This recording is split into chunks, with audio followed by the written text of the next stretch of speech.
नमस्कार विद्यार्थी मित्रांनो, मी प्रियंका ग्लोबल ऑनलाईन मराठीमध्ये आपल्या सगळ्यांचं मनापासून स्वागत करते.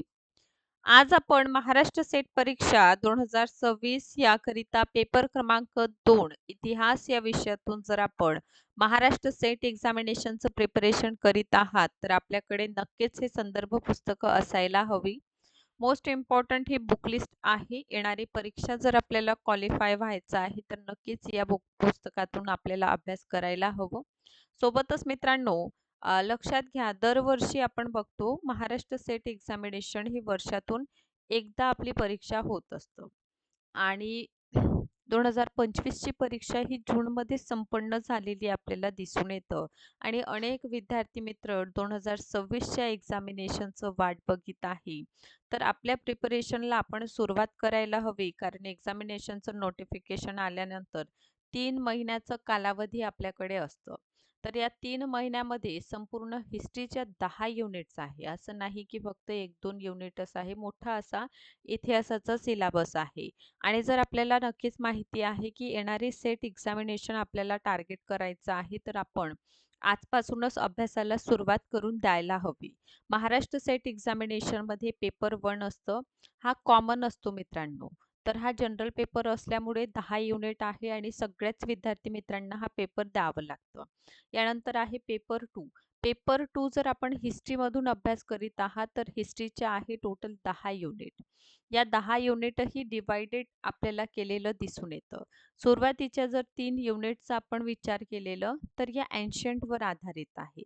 नंतरच्या 3 या मिडीवल हिस्ट्रीवर आहे आणि नंतरच्या मॉडर्न आणि 1 युनिट ही हिस्टोग्राफीवर आधारित आहे. तर एवढा मोठा सिलेबस आहे, तर या सिलेबसला कव्हर करण्यासाठी कंप्लीट कोर्स देखील आपल्याकडे अवेलेबल आहे. महाराष्ट्र सेट एक्झामिनेशन पेपर 2 हिस्ट्रीचं कंप्लीट कोर्स अवेलेबल आहे. ज्यामध्ये डेली बेसिसवर 6 PM आपलं लाईव्ह सेशन होतं. या लाईव्ह सेशन्सच्या माध्यमातून आपले जितके पण डाउट्स आहेत ते क्लिअर होतात. इवन या सेशन्सच्या माध्यमातून होल सिलेबस आपलं कव्हर केलं जाईल. लाईव्ह सेशन रेकॉर्डेड पाहिजे तितक्यादा तुम्ही बघू शकता. 1 वर्षापर्यंत बघा, महाराष्ट्र सेट पेपर 2 हिस्ट्रीची बॅच आपण 8 डिसेंबरपासून सुरू करीत आहोत. तर 1 इयर्सची व्हॅलिडिटी या कोर्सची आहे. 1 वर्षापर्यंत याचं व्हॅलिडिटी असणार आहे. सोबतच पेपर 1, कारण महाराष्ट्र सेट परीक्षेमध्ये 2 पेपर असतात. एक पेपर 1 हा जनरल पेपर असतो. तर हा जो पेपर आहे तो फ्री ऑफ कॉस्ट आहे. याचा अर्थ दोनही परीक्षेचं आपलं प्रिपरेशन होणार आहे. आपल्या सरावासाठी नोट्स आहे.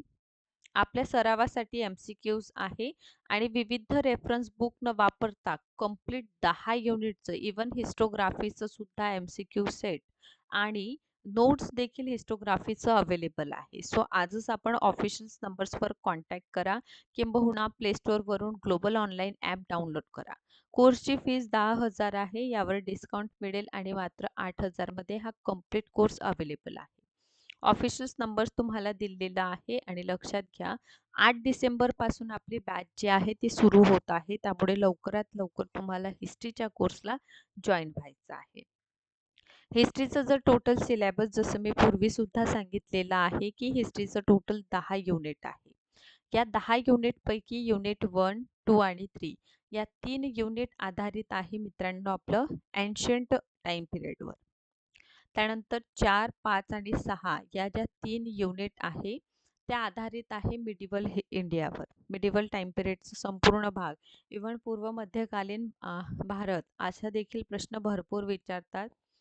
यानंतर आपल्याला अभ्यास करायचा आहे 7, 8 आणि 9.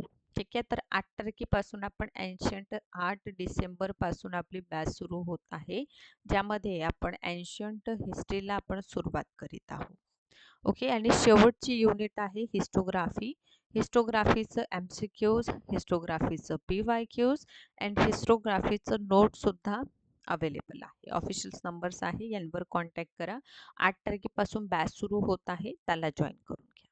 आता बुक लिस्टकडे आपण वळूया. बुक लिस्टचं जर विचार केलं तर एन्शंटसाठी RS शर्माची आहे, KC श्रीवास्तव, उपेंद्र सिंग, रोमिला थापर यांचं सुद्धा बुक आपण वापरू शकता. किंवा NCERT सार म्हणून एक महेश बर्नवालचं बुक येते, ते सुद्धा तुम्ही यूज करू शकता. निराली पब्लिकेशनचं बुक आहे, ते देखील तुम्ही येणाऱ्या परीक्षेसाठी त्याचा वापर करू शकता. MCQ सेट देखील आपण यूज करू शकता. मध्यकालीन इतिहासासाठी SC वर्माच्या 2 व्हॅल्यू आहे, 2 खंड आहे. दोनही खंड महत्त्वाचा आहे, कारण पहिला खंड जेव्हा आपण वापरतो तेव्हा पूर्व म्हणजे अर्लियर टाईम पिरियडचं मिडिवल हिस्ट्री आपल्याला जाणून घेण्यामध्ये महत्त्वपूर्ण रोल प्ले करते. BL ग्रोवरचं आहे, डॉक्टर के शर्माचं आहे, सतीशचंद्रांचं देखील बुक आहे. तर SC वर्मांचे 2 व्हॅल्यूज जरी आपण वाचून घेतलेले तर मध्यकालीन इतिहास तुम्ही व्यवस्थित समजू शकता. आणि याला जोड म्हणून तुम्ही NCERTचं सार किंवा निराली पब्लिकेशनचं जरी यूज केलेलं तरीही तुमच्यासाठी उपयुक्त ठरणार आहे. इतकंच नाही तर आधुनिक भारताचा इतिहासासाठी शेखर बंदोपाध्याय, बिपिनचंद्र, राजीव अहिर यांचं किंवा तुम्ही परीक्षावाणीचं देखील बुक जे आहे वापरू शकता. परीक्षावाणीचं बुक अत्यंत महत्त्वपूर्ण ठरतं आणि संपूर्ण भाग जो आहे खूप व्यवस्थितरित्या आपल्याला त्यामध्ये मेन्शन केलेला आहे.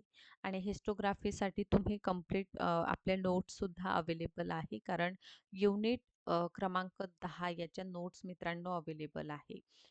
ओके, सो या नोट्समधून तुम्हाला MCQ पण मिळेल, PYQ पण मिळेल आणि ॲज वेल ॲज रिटन वर्कसुद्धा तुम्हाला यामध्ये अवेलेबल आहे. ठीक आहे. ओके, 8 तारखेपासून आपली नवीन बॅच सुरू होत आहे. ऑफिशियल्स नंबर्स इथे दिलेले आहे, तुम्ही याला जॉईन करा आणि कंप्लीट 10 युनिटच्या नोट्स, MCQज, PYQ सोबतच लाईव्ह सेशन मिळवा 1 वर्षासाठी. Paper 1 free of cost.